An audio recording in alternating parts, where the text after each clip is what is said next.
여기 서울에는 교대가 하나라서 서울교대 들어왔었습니다. 그 당시에 둘이 합쳐서 400만 원 중반이었어요. 제가 존경하는 부장 선생님의 월급을 받는데 내가 30년 뒤에 이 사람처럼 되겠구나. 지금 2023년도 돼서 지금 한 달에 순이익이 5천씩 나고 있어요. 6,880만 원 이렇게 들어왔다는 거예요? 네. 이제 3,870만 원, 7,400만 원. 안녕하세요. 저는 39살 정승용입니다. 근데 지금 피디님 너무 죄송한데 아이 좀 등원부터 해야 되거든요. 아, 네네. 피디 늦었어요.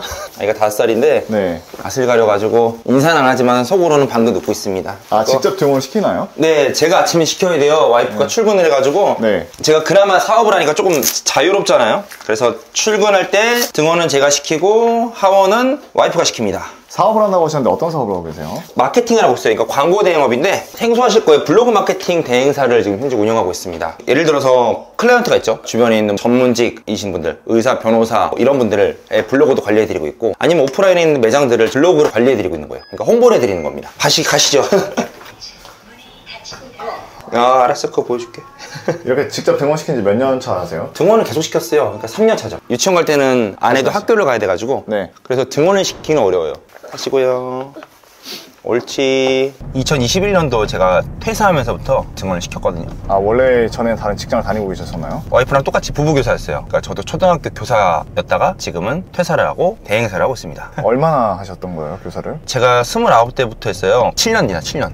좀 교사 생활 좀 늦게 시작하셨네요? 네, 맞습니다. 제가 수능을 25살에 봤어요. 군대를 2년을 갔다 와서 다시 복학을 하려고 하다 보니까 나는 뭘 하면 좋을까? 라는 생각에 24살에 재수학원을 입학하게 됐어요. 다시 공부를 해보고 싶었던 거예요. 그래서 24살에 공부를 시작했고 교대를 가게 돼가지고 교사를 하게 되었어요. 교대는 어디로 들어가셨었나요? 여기 서울에는 교대가 하나라서 서울교대 들어왔었습니다. 서울교대가 그래도 교대 중에 탑 아닌가요? 그때 당시에는 그래도 흔히 말하는 그 스카이 그런 좋은 학교들이랑 그렇게 밀리는진 않았어요. 그때가 당시 몇 년도였어요? 그때가 제가 09학번이니까 2009년이네요. 09학번이요? 네. 제가 07학번인데? 약간 군번이랑 학번은 바로바로 말하면 기억이 나네요. 이게 신기하게. 한번 다녀오겠습니다. 빠이빠이. 등원시킨다면 일과가 어떻게 되세요? 오늘은 잠깐 집에 지금 정리할 게 있어서 집에 들렸다가 바로 사무실을 갈 거예요. 아까 교사 생활을 하셨댔잖아요. 네네. 왜 퇴사를 하시게 된 거예요? 저 이제 2021년에 퇴사를 했는데 사실 그 전부터 이제 육아휴직을 계속 쓰고 있긴 했어요. 돈을 좀 벌고 싶다, 좀 윤택하게 살고 싶다라는 마음이 좀 많이 강했어요, 솔직히. 그러다 보니까 교사의 월급으로는 만족이 안 된다? 이게 좀 강했던 것 같아요. 제가 33세 결혼을 했는데 그때 당시에 몰랐는데 이게 아이가 태어나니까 완전 상황이 달라지더라고요. 와이프가 이제 휴직을 썼어요. 근데 휴직을 써도 이제 월급은 나오긴 하는데 일은 저 혼자 하고 있잖아요. 네. 나중에 그러면 우리가 혹시나 한 명이 일을 안 하게 되는 상황이 된다고 하면은 뭐 건강상의 문제라든지 그러면 이 생활이 유지가 안 되겠구나라는 생각이 굉장히 저를 압박해왔어요. 처음에 이제 33살 때 신혼집이 1.5룸 거기 이제 전세로 들어갔는데 아직도 기억나요. 매매가가 2억 2천이었고 전세가가 2억이었어요. 근데 그 2억도 이제 없으니까 그 전세자금 대출 이런 거 있잖아요. 네. 신혼부부 그거 80%인가 내줬던 것 같아요. 나름 저금을 하잖아요. 이제 저희가 그때 한 달에 한 100만 원 정도 저금하려고 했던 것 같아요. 혹시 그때 당시 두 분께서 소득이 얼마였어요, 합치면? 그 당시에 둘이 합쳐서 400만 원 중반이었어요. 그럼 그렇게 나쁜 금액은 아닌 것 같은데. 첫 번째 생활비 들죠. 이제 두 번째로는 이제 전세자금 대출을 받았으니까 대출 이자를 냈었어요. 그럼 세 번째로는 이제 아이가 태어나니까 생각보다 아이 물품이 너무 많이 필요한 거예요. 네. 둘 다 부유한 집에서 자란 건 아니니까 저렴한 거 사고 막 중고나라에 사고 이렇게 했음에도 불구하고 돈을 모으기가 쉽지가 않았었어요. 교사를 계속 해도 될까? 할 수 있을까 했을 때 저는 솔직히 조금 더 윤택하게 살고 싶었기 때문에 이제 교사를 그만두게 된 것 같습니다. 아깝지 않았어요? 왜냐면 연금도 나오고 그러는데. 그쵸. 제가 이제 이거 허락 순서가 첫 번째는 와이프에게 얘기를 했어요. 남자들은 와이프 허락 안 하면 못 하거든요, 아무것도. 나는 좀 더 많은 돈을 벌고 싶고 직장보다 내 사업을 하고 싶다 했을 때 진짜 감사하게도 와이프가 그걸 동의를 해줬어요. 이제 40대 되기 전에 지금이 어떻게 보면 마지막으로 시도해볼 수 있는 나이 아니냐. 그 상태로 이제 양가 부모님께 허락을 받으러 왔습니다. 그때 이제 장인 어르신이 하셨던 말씀이 이제 러셀님이 했던 말이랑 똑같았어요. 아깝지 않느냐. 임용고시 보고 교대 들어가고 이게 아깝지 않았느냐 했는데 그렇게 사실 아깝진 않았어요. 아, 그만큼 본인에겐 돈이 더 중요했다는 거죠? 계속 그 아까운 것 때문에 1년 더 해보자 1년 더 해보자 1년 더 해보자 하면은 저는 아마 50대 후반까지 계속 했겠죠. 직장을 다니다 보면 다 상급자가 있잖아요. 네. 이제 교사도 이제 위에 부장 선생님도 계시고 교장 교감 선생님도 계신데 직장인이 가장 퇴사하고 싶을 때가 혹시 언제인지 아세요? 언제요? 바로 내 직장 상사의 내 롤모델의 연봉을 봤을 때래요. 내가 30년 뒤에 이 사람처럼 되겠구나 그 연봉을 봤을 때 제가 그걸 봐버렸네요. 누구 걸 보셨어요? 제가 존경하는 부장 선생님의 월급을 받는데, 그러니까 그분은 저에게 어떻게 보면 용기를 불어넣어 주기 위해서 보여주신 것 같아요. 더 하라고? 더 하라고. 자네도 열심히 하면 이 정도 받을 수 있어라고 보여주셨는데, 생각보다는 많지 않은 거예요. 그분이 일하시고 남편은 이제 퇴임하셨단 말이에요. 그러니까 500 얼마가 생활비였던 거예요. 그럼 지금의 저희랑 큰 차이가 없단 말이에요. 저희가 400 얼마였으니까. 그러니까 뭔가 용기가 안 나는 거예요. 아, 내가 진짜 열심히 해도 이렇게 됐구나. 그 생각에. 내가 천장이 500이구나. 그 생각에 퇴사를 결심하게 됐습니다. 선생님 죄송해요.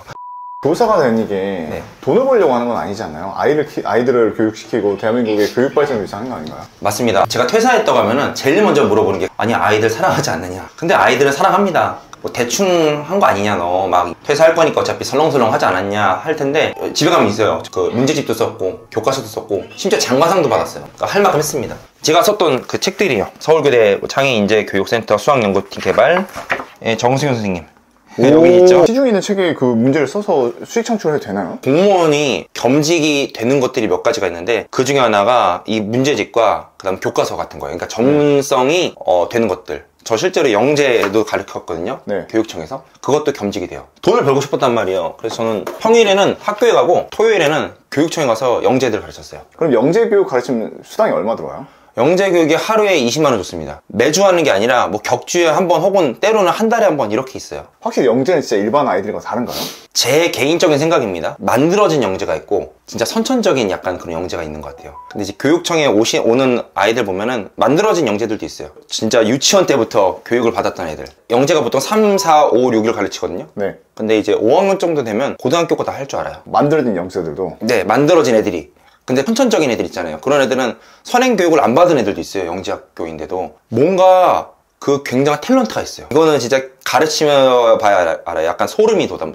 저희가 이제 고등교육을 받았다고 하면 뭐 중학생, 고등학생이 푸는 방식 있잖아요. 그렇게 푸는 애들도 있어요. 근데 그게 아니라 정말 창의적으로 푸는 애들이 있어요. 이것도 아무나 못 가르치는 거잖아요. 대학교는 초등교대를 나왔고, 서울교대. 대학원도 서울교대 수학교육과를 나왔기 때문에 수학적으로는 어느 정도 전문성이 있다고 생각을 했어요. 이거는 또 보건복지부에서 나온 이제 장관상입니다. 제가 그때 학교에 있을 때 제 업무가 저출산 고령화 관련된 업무였어요. 교장 선생님, 교관 선생님이 잘 이제 저를 코칭해 주시고 하셔가지고 대표로 상을 받은 거예요. 부동산에 관심이 많아서 부동산 책이랑 등기가 좀 있고. 네. 여기는 이제 마케팅 보시면 마케팅 책들이 많잖아요. 네. 근데 여기 아직 추억의 산물인 이 교사 책들이 있습니다. 그래서 보면 웃겨요. 뭘 하는 사람이지라는 생각이 들 텐데 아직까지 버리지 못하겠더라고요. 보통 사업을 하면서 이제 뭐 그 돈을 가지고 주식을 하는 분도 있고 부동산을 하시는 분도 있고 아니면 뭐 쓰시는 분도 있을 텐데, 저는 좀 부동산에 조금 관심이 있어가지고 부동산을 등기를 좀 몇 개 사놨습니다. 몇 개나 있나요? 뭐 저희 집 여기가 저 자가로 있고, 서울에 아파트 2개죠. 등촌동에 하나 있고, 그 다음에 광명에 재개발 하나 있고, 그 다음에 신림에 이제 재개발 2개 더 있고, 부천에 하나 있고, 그 다음 하나가 인천에 있다. 인천에 있고, 맞다, 우리 건물 지분도 한 1억 정도 갖고 있고, 이런 식으로 부동산에 좀 그래도 깔아놨어요. 이게 다 이게 등기인가요? 네, 맞습니다. 뭐 이런 식으로 다 있어요. 여기 부천에도 있고, 뭐 지금 하락기라서 뭐 판단하기 좀 그런데 그래도 한 40억 정도는 된다고 봐요. 돈을 그렇게 많이 벌었어요? 사업하면서? 네, 저는 사업 자체가 저에게 그래도 많은 돈을 가져다 줬어요. 퇴사를 할 때까지 모아뒀던 돈이 얼마였나요? 뭐 없죠. 퇴사할 때 모아둔 돈이라고는 그 전세 담보대출 받았던 그 빌라에, 그게 저의 자산이었어요. 그걸 자산이라 하기 그런데 대출금 빼면 한 1억 정도 되려나? 1억 정도도 못 모았다는 거죠? 6년 동안. 그쵸. 이제 퇴사하고 3년 동안 이 사업을 했었잖아요. 마케팅을. 네. 마케팅 사업을 하면서 대략 얼마를 모으셨어요? 3년 동안 현금 모은 게 10억 원 넘죠. 10억이나 모았다고요? 네네. 그게 가능하나요? 네, 충분히 가능합니다. 저는 굉장히 작은 사업자고 굉장히 사업 잘하시는 분들은 훨씬 더 많이 벌고 있는 것 같아요. 그게 혼자 하신 거예요? 네, 지금은 이제 직원분들이 함께 하는데 처음에는 혼자 있었어요. 2022년도가 됐을 때 직원이 5명이었죠. 그리고 지금 2023년도 지금은 직원이 이제 8명입니다. 매수해서 들어오신 건가요? 그쵸, 매수해서 들어왔죠. 얼마에 샀어요? 그때 이게 6억 후반대였어요. 6억 7천이었나? 대출 받아서 들어오신 거겠네요? 풀 대출이죠. 이게 작년까지는 12억에 거래됐는데 지금은 거의 8억 7천? 엄청 떨어진 것 같아요. 걱정되지 않으세요? 집주인으로서? 별로 걱정이 안 되는 게, 제가 가진 부동산들이 재개발이 많아요. 근데 재개발은 아직 그 가치가 확정되지 않았기 때문에. 근데 만약에 제가 사업소득이 없었으면 불안했을 거예요. 여기 플러스 제 7개가 있잖아요. 지금 대출이자가 한 달에 한 1,000만 원 정도 나올 거예요. 왜냐면 원리금 상환까지 같이 들어가니까. 얼마 전에 계산해보니까 원래 1,000만 원 아니었는데 금리가 엄청 많이 올랐어요. 진짜 3% 시작했던 게 지금 막 6% 중반 이러니까 1,000만 원 정도 나가고 있어요. 불안하지 않으세요? 진짜 감사한 게 만약에 제가 교사였으면 이 집도 못 들어왔을 거고 만약에 제가 투자를 했다고 하더라도 아마 다 지금 팔았어야겠죠. 그러니까 너무 감사해요 사실은. 오늘도 이 문으로 나서며 아내분이 되게 대표님 사랑하시나 보네요. 네. 근데 사실 이렇게 하라는 말인 것 같아요. 그렇다고 열심히 살고 있습니다. 네, 대표님. 네. 정말 궁금한 건데 3년 동안 10억 정도 벌었다 했잖아요. 네네. 그럼 한 달에 대략 얼마 벌었어요? 지금 2023년도 돼서 지금 한 달에 순이익이 5천씩 나고 있어요. 근데 5천을 버셨다는 분 치고는 차가 좀 이게 진짜 편협한 시선일지 모르겠는데 안 좋은 차는 아닌데 네. 어쨌든 차가 명함이란 말 있잖아요. 그쵸. 왜 이런 오래된 차를 타고 다니시는지. 일단 저희 차는 아반떼 2016년형입니다. 이런 얘기 사실 되게 많이 들었어요. 차를 왜 그렇게 안 좋은 거를 타냐. 근데 사실 제가 그러니까 관심이 좀 없는 것 같아요. 차에. 그냥 차는 굴러다니면 되지 않느냐 하는데 요즘에 고민입니다. 솔직한 얘기로. 그래서 왜요? 인식이 진짜 있는 것 같아요. 보시는 분들도 뭐야 차가 별로 안 좋네 생각하시는 분들도 있을 수 있잖아요. 마찬가지로 주변에 있는 사업하는 분들도 차를 보면은 이제 뭐야 사업 잘 안 되나 봐, 형편이 어려운가 봐 생각하시는 분들도 예전엔 몰랐는데 있는 것 같더라고요. 그래서 그런 것 때문이라도 좀 바꿔야 되는 건가 라는 생각을 요즘 와이프랑 좀 하고 있었습니다. 물질적으로 뭔가 되게 궁핍하지 않다 이런 느낌의 말을 하셨는데 네네. 도대체 돈을 버는 그 목적이 뭐예요? 사실 제가 막 엄청 사치하는 그런 스타일은 아니거든요. 비슷한 대답을 많이 들으셨을 거예요. 근데 저는 가족 때문이에요 사실은. 제가 좀 돈을 많이 벌어놓고 풍족하게 하면 아이가 그런 걸 좀 누릴 수 있지 않을까. 그러니까 어릴 때부터 돈 때문에 자신의 결정이 흔들리거나 돈 때문에 못했다 이런 생각이 들지 않게 하고 싶은 게 솔직히 부모의 마음인 것 같아요. 한 달에 1,000만 넘게 벌었을 때 아내분의 반응은 어떠셨나요? 깜짝 놀라했는데 재미있는 거는 지금 아내가 저가 얼마 버는지도 몰라요. 이 영상을 통해서 알게 됐을 거예요. 그러니까 그만큼 그렇게 관심이 크게 있지 않아요. 돈에 대해서. 두 분이 사이가 그렇게 안 좋으신가요? 아주 좋습니다. 돈 관리를 제가 해요. 와이프가 지금 생활비 쓰는 거에 대해서 제가 뭐 상한선을 두지 않았거든요. 그러니까 원하는 만큼 쓰고 맛있는 것도 원하는 만큼 먹고 해도 사치를 하지 않기 때문에 얼마 버는지 이게 크게 중요하지 않은 거예요. 평균 3,000 번다 가정을 할게요. 네. 이렇게 벌어서 소득이 바뀌니까 가장 먼저 나한테 바뀌던 게 뭐가 있던가요? 제일 저에게 크게 변화가 됐던 건 사람인 것 같아요. 사람. 그러니까 만나는 사람이 좀 달라졌다. 이게 저의 인생을 많이 바꿔놓고 있는 것 같아요. 선생님들 사이에서는 선생님들 사이에서의 얘기밖에 할 수 없어요. 예를 들면은 아이들 얘기, 우리나라 교육 이야기, 뭐 학교의 제도 변화 이야기 이런 게 이제 대화의 주가 되잖아요. 근데 이제 돈을 벌고 사업가 사람들을 만나고 5천을 벌 때 5천원을 벌거나 더 많이 버는 사람 만나겠죠. 그러다 보면 그 사람들이랑 얘기할 때 그 대화 주제가 정말로 제 삶을 많이 바꿔놓고 있어요. 여기가 제가 사용하고 있는 사무실이고요. 네. 여기 보면 이렇게 송파구에서 11개 그 ICT 기업 해가지고 뽑혀가지고 사용하고 있습니다. 이걸 그 송파구에서 지원을 해주는 거예요? 네, 임대료가 무료예요. 들어오시죠. 야, 좋다. 저희는 이렇게 사용을 하고 있어요. 이 제도에 대해서 어떻게 하시는 거예요? 사실 송파구 이 ICT 센터를 비롯해서 그런 다양한 정부 지원 사업들은 이제 구청이라든지 각종 이제 중소기업 사이트를 통해서 그런 정보들이 계속 공람이 돼요. 근데 그런 것들을 이제 보고 나서 이제 신청을 하는 거죠. 근데 대부분의 분들이 이런 정보 자체를 모르니까 못 하시는 건데, 보시는 분들이 사업자들이시라면 구청이라든지 아니면 시청 홈페이지 한 번씩 참고하시면 좋을 것 같아요. 키워드는 중소기업, 뭐 소상공인 이런 식으로 검색하시면 나옵니다. 이렇게 출근하면은 한번 사업들을 보통 많이 점검을 해요. 예를 들면 핀마케팅 지금 광고 대행사인데 여기에서 이제 들어온 문의들 이런 것들을 한번 체크하고 현재 작업이 어떻게 이루어지고 있는지를 한 번씩 확인을 합니다. 마케팅을 배우고 싶어 하는 분들이 많이 계셔가지고 그분들에게 이제 저희가 교육을 해드리고 있는데 교육 인원이 얼마나 들어왔는지 좀 체크를 해요. 지금 보면 3,517명이 들어왔어요. 그래서 이제 이분들에게 저희가 이제 무료로도 교육을 해드리고, 유료 교육을 원하시는 분들이 있다면 이제 그분들에겐 수익이 발생하는데, 사실상은 이 교육보다는 저희 마케팅 대행이 제 1번이기 때문에 이건 약간 이제 부차적인 것이라 생각하면 좋을 것 같아요. 저희가 브랜드 블로그라고 해요. 이제 저희가 글을 써주고 관리를 대행하는 겁니다. 전문직인 분들은 뭐 변호사, 뭐 의사, 변리사, 노무사 이런 분들의 블로그도 관리해주고요. 오프라인 매장 같은 경우는 저희가 이제 제품을 보내고 품기를 받고 그러니까 총괄적인 관리를 다 해드리고 있어요. 전문직 분들 같은 경우 사실 직접 하는 게 굉장히 비효율이에요. 글이 중요한 게 아니라 그 글이 노출이 돼야 되고 그 글에서 전환이 일어나야 되는데 이런 거 하나하나 신경 쓸 수가 없기 때문에 이런 거를 관리해주는 이제 대행사가 필요하고 이런 부분에 대해서 저희가 이제 잘 하고 있습니다. 근데 지금 어디 가시는 길이세요? 지금 저희 이제 클라이언트 분 중에 이제 병원장님이 계세요. 거기 이제 미팅하러 갑니다. 직접 가시는가 봐요? 그럼 클라이언트를 이제 대표가 만나진 않아도 되는데 한 달에 한 번씩은 꼭 만나려고 하고 있어요. 왜 그렇게까지 하시는 거예요? 이제 저희가 한 달 동안 한 거를 보통 이제 얘기하고 여기서 이제 광고 방향을 또 수정하고 하는데 대표끼리 만나는 게 서로 간의 그런 신뢰성에도 좋고 제가 가야지 마음이 안심돼요. 부업 관련된 그 키워드가 되게 이슈가 되잖아요. 아, 네네. 대표님께서는 부업을 해보신 적 있으세요? 그쵸. 저 마케팅 자체를 처음에 부업으로 사실 접근을 했어요. 실제로 제 주변에 친구들이 지금 주말에 배민 뛰는 친구 있고 쿠팡 파트너스 하는 친구 있고 아니면 고깃집에서 일하는 친구도 있거든요. 그런 경우면 이게 단순히 수익은 좀 벌 수 있는데 이거를 사업으로 연계시킬 수가 없잖아요. 나중에까지 계속 할 수 있는 일이 아니잖아요. 처음에 그래서 마케팅을 했던 이유가 그때 당시 그 스마트 스토어가 엄청 이제 대세였잖아요. 네. 근데 제가 스토어를 그때 당시 안 하고 마케팅으로 결정을 했던 이유는 내가 이거를 만들고 나중에 언젠가 퇴사하고도 할 수 있는 그런 사업체를 만들고 싶다라는 생각이 강했어서 그거는 스토어보다는 광고 대행 쪽이 더 맞다고 생각해서 사실 전 선택한 거거든요. 네. 실제로 부업 검색량이 굉장히 늘어나고 있어요. 근데 너무 노동만 하는 그런 부업이 아닌 나중에 사업을 할 수 있는 부업으로 한번 생각해 보시는 걸 추천을 드리고 싶습니다. 꼭 그 부업과 사업의 차이가 있을까요?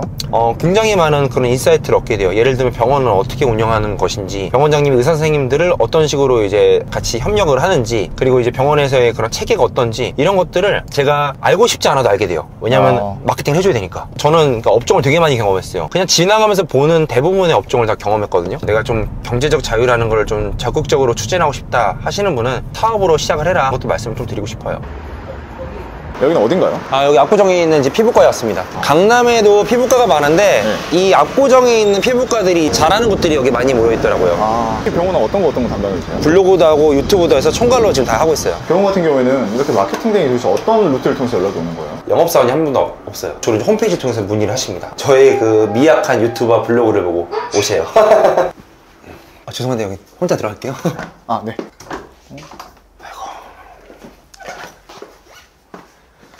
고생하셨습니다. 왜 이렇게 오래 걸리셨나요? 이게 회의가 한 번 하면 보통 1시간에서 2시간 정도는 해요. 그래가지고 이제 병원장님이 잘 회의 마무리했고 이제 다시 이동하려고 합니다. 이제 어디 가시는 길인가요? 병원장님 만나서 미팅한 거 정리하려고 집에 가는 중입니다. 왜 사무실로 안 가시고요? 저녁 때 또 이제 병원장님이랑 저녁 약속이 있는데 사무실을 들리면 너무 늦을 것 같아서 집에서 정리하고 있어요. 그리고 사무실에는 이제 팀장님이 잘 저희 일을 컨트롤 하시기 때문에 저는 이렇게 좀 집과 또 클라이언트 미팅을 좀 병행하는 편입니다. 그러니까 뭔가 블로그 마케팅하면 그냥 계속 사무실에서 앉아서 일만 하는 건 줄 알았는데 그건 또 아닌 것 같아요. 저는 조금 그래도 좀 돌아다니는 일을 제가 스스로 많이 하는 것 같아요. 나머지 일들은 팀장님을 비롯해서 직원분들이 함께 도와주시고 계시고요. 그리고 집에 가면은 제가 직접 어떻게 일하는지 얼마 버는지 보여드릴게요. 일단 입금된 내역이에요. 한 달이고 6,880만 원 이렇게 들어왔다는 거예요? 네, 첫 번째 사업자 핀마케팅에서 두 번째 사업자 이제 3,870만 원, 1억이 좀 넘었고 세 번째 사업자 이건 좀 많았어요. 7,400만 원. 세 개 하니까 1억 한 7, 8천 되는 것 같아요. 근데 매출이 이렇게 나오잖아요. 그럼 이제 여기서 또 뗄 거 다 떼고 하면 또 그렇게 수익이 남는다는 거잖아요. 그렇죠. 한 5천 정도 남습니다. 물론 법인 통장이라서 제가 월급으로 받는 개념은 아니지만 그래도 일단 수익이 난다고 볼 수 있죠. 굳이 이렇게까지 내가 수익을 인증을 하고 이렇게 나와주신 이유가 뭐예요? 직장을 다니고 부업을 하고 사업을 하고 이게 된다는 걸 좀 보여드리고 싶었어요. 진심으로. 그러니까 돈 얘기하면 싫어할 거 분명히 알고 있어요.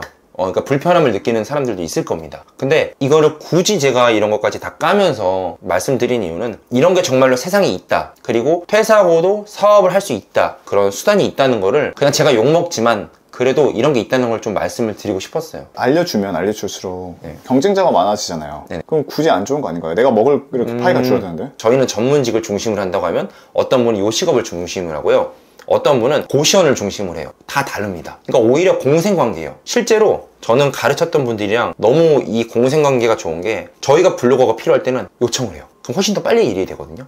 저는 오히려 환영입니다. 대행사 하신다고 해도 환영이에요. 같은 뜻을 가진 사람이 뭉치면 뭉칠수록 유리한 게임입니다. 이제 어디 가시나요? 저녁인데요. 이제 아까 만났던 병원 클라이언트 분이 저녁 식사 이제 대접한다고 해가지고 저기 시그니엘 갑니다. 시그니엘에 거의 107층에 올라가요. 거기서 식사를 사주시는 거예요? 네, 맞아요. 저 혼자 가는 게 아니라 가족 다 데려오라고 해서 가족 모임을 갑니다. 확실히 부자는 좀 다르네요. 그러니까요. 다 그러잖아요. 사회에서는 급이 좀 맞아야 된다고. 그쵸. 좀 부담스럽지는 않아. 그러지는 않아요. 자산적인 거라든지 지위적인 거는 안 맞을 수 있죠. 근데 사업적으로 도움을 줄 수 있는 부분이 있다고 생각해요. 제가 도움을 줄 수 있는 부분이 있으니까 그분도 저에게 좋은 것을 주시기도 하고 실제로 여기 신발이 있는데 그분이 사주신 거예요. 이게 무슨 신발이에요? 와이프 신발. 저도 처음 봤는데요. 네. 전 H 있는 거 잘 모르거든요. 네. 에르메스 거더라고요. 에르메스요? 네. 아니 선물로 에르메스를 준다고요? 네, 맞아요. 왜요? 아무래도 좀 더 열심히 하라는 생각으로 알고 감사히 받았는데, 이게 제 거랑 와이프 거까지 같이 해서 사주셨어요. 이게 한쪽에서만 주는 게 아니라 저도 실제로 그분에게 이제 옷농 하나 드렸어요. 루이비통 걸로. 아 선물로요? 네, 맞아요. 왜요? 오고 가고가 단순히 마음도 있지만 또 그런 걸 받았을 때는 제가 할 수 있는 범위 내에서는 해줘야 되는 게 맞다고 생각해서 실제로 그러고 있습니다. 대표님께서는 루이비통으로 다른 사람한테 선물해본 적 있으세요? 직장인 때? 루이비통이 아니라 그냥 없죠. 여기가 시그널인가요? 아, 네. 여기가 시그니엘 지금 지하 4층. 이렇게 슈퍼카가 있는데 쫄리지 않으세요? 제 아반떼가 비치기가 나지 않습니까, 지금? 처음에는 잘 모르고 지하 1층이 됐어요. 근데 지하 1층, 2층, 3층은 입주민 전용이더라고요. 네. 그래서 절대 되면 안 되는 곳. 저는 지하 4층에만 될 수 있습니다. 네, 확인되셨습니다. 네.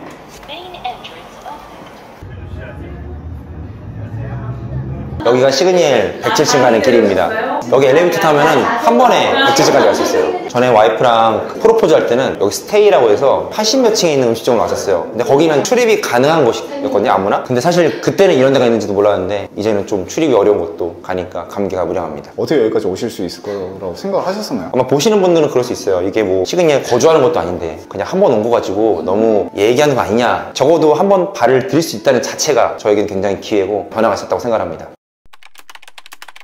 대표님의 얘기를 들으면서 시청자들이 어떤 걸 좀 얻어가셨으면 좋겠어요? 이 영상을 통해서 다 느낀 게 다를 것 같아요. 그러니까 직장인으로서 부업과 사업을 해도 성공할 수 있는 길이 있고, 아, 이런 길을 먼저 간 사람이 있으니까 나도 거기에 좀 동기부여가 된다 했으면 저는 굉장히 만족합니다. 마지막으로 시청자분께 한마디. 제가 바뀐 것처럼 여러분도 바뀔 수 있다고 저는 확신합니다. 이걸 여기까지 마지막까지 보신 분들은 진짜 상위 3% 안에 드는 사람이기 때문에 전 확신하거든요. 여러분도 올해 확실히 바뀔 겁니다. 머니테이커도 많이 사랑해주세요. 감사합니다. 한결지요.